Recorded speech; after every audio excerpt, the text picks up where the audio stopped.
Hello everyone and welcome back to module number 3. Today I will talk about speed control and confident braking. Hope you guys had a wonderful day, wonderful afternoon, or whatever time you guys are watching this. Let's jump straight into it. So first we have the introduction. One of the biggest challenges when you start skiing is speed. Most people feel okay when it's flat, but as soon as the slope gets a bit steeper, it suddenly feels like things are going too fast. And that's where panic kicks in. And usually what happens next is people lean back, they get stiff, and they lose even more control. So in this module, I'll show you how to actually control your speed in a simple and safe way so you can feel relaxed instead of stressed. What actually controls your speed? Speed control in skiing is not about strength. It comes from two things: the shape of your skis and how you use them against the snow. At the beginner level, we use a position called the wedge, or sometimes people call it the pizza shape. I would say more ski instructors are using it as pizza. So real life example, think of it like walking downhill. If you take small controlled steps, you stay in control. If you just run straight down, you lose control. So the key line here is you decide your speed, not the slope. The wedge, pizza position.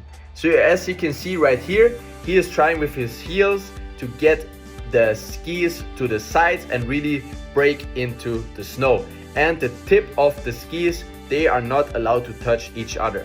You can think of it as this: the pizza is almost touching the tips, but if they touch the tips and if they cross each other, then you might fall forward. As you can see right here, kids will always sit down and try to have the balance on the outside of the skis, and then it will look a little bit like this. But he doesn't really look motivated. So let's get on with the text. In the wedge position, your ski tips come closer together. Your heels move slightly apart, as I explained earlier. This creates friction with the snow, and that's what slows you down. Imagine you're pushing your feet slightly outward on the ground. That resistance is what controls your speed.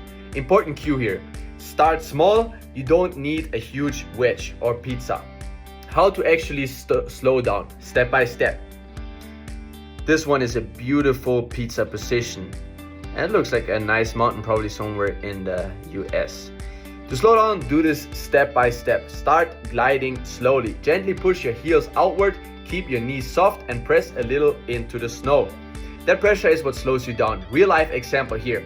It's like pressing the brakes in a car. You don't slam them, you apply them smoothly. So if you do your test for the driver license, you have to think about like this to really do it slowly and smoothly. Otherwise, you might fall down easily. The key line here is smooth pressure gives you control, not force. Common beginner reactions. First of all, trying too hard. Some people push their skis too wide too quickly. Fix here, think small and control, not big and forced. Getting stiff. When you get tense, your body stops working with you. Example here is try balancing while being stiff. It's much harder than being relaxed. The fix here is stay loose, especially in your legs. Using direction to control your speed. So here I put a nice image where you can end up when you put in the hours and get better at skiing. So first you start out in the wedge or pizza position, then you go into parallel turning. First you have the snow plow turning, and then you get into the parallel turning, and then if you master that, then you go into carving. And if you master carving, you can go off piste and experience some jumps, as I will show in later videos. But that really is the most exciting thing. If you can just go somewhere off piste and enjoy your time, it's just beautiful. So here, as you can see, here's the mother or the dad holding the kid with a rope. That's what you can see in mountains a lot. So he doesn't fall back and always tries to lean forward, hands on the knees, and tries to do the wedge. As you can see right here, he doesn't have a big wedge or big pizza, but that's the real goal behind it. Yeah, fun experience for all with adult and child actually skiing together. Do a rope, as you can see right here, hand at waist, allows adult to control speed and direction while encouraging proper posture. No complicated straps or harness, and child carries their own weight, skiing for themselves and learning balance. Optimal rope length allows space for parallel turns, so it shouldn't be too close that the parent or the ski instructor or whoever you're helping skiing is too close that they don't touch each other's skis. So now we have how to navigate turns.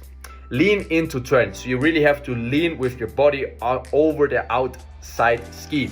Keep knees bent and extend outside ski. As I explained in a module earlier, the outside ski will always be a little bit to the front.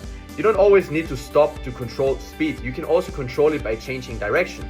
If you go straight down, you go faster. If you go across the slope, you slow down. So if you actually make a turn with your skis, you're gonna take out the speed as well. You don't always need to come to a full stop. So the real life example here is it's like riding a bike downhill. If you go straight, you speed up. If you turn side to side, you slow down. Key line here is turning is one of your best tools for staying in control, and that's how you gonna get better at skiing. Simple practice right here. Here you can see that lady is doing a simple beginner mistake. She's looking at her skis. How I explained earlier, you always have to look forward, because if you're gonna look at your skis, you're gonna be way too much forward. And as you can see right here, her hands are way too much bent down side. You have to have them in a 90-degree angle. Your upper body a little bit upward and bend forward, but here it's too much. And you can also see her knees are not over the tips of her skiing boots. They are slightly bent but not enough, and with the upward position and looking down on her skis, she doesn't have the right position in order to be or become a better skier. So here's a simple exercise. Start on a very gentle slope, so on the green slope. Glide forward, create a small pizza wedge, and slowly come to a stop. That's how you get experience for your skis and for your speed. Then repeat this exercise a few more times. Do this multiple times until it feels natural. You're building control, not speed. So the last thing is a little confidence boost. So once you feel in control of your speed, skiing becomes much more relaxed and enjoyable. Take your time with this. This is one of the most important skills to build early on. As I say in every module, I just really cannot stress this enough. If you learn a mistake and keep that mistake over your time of becoming a skier, it's gonna be so hard over time to get rid of that mistakes. So really take your time to get better at skiing and learn it the right way. I hope you guys enjoyed this module, and see you guys in the next one. Thank you very much for watching. Peace out.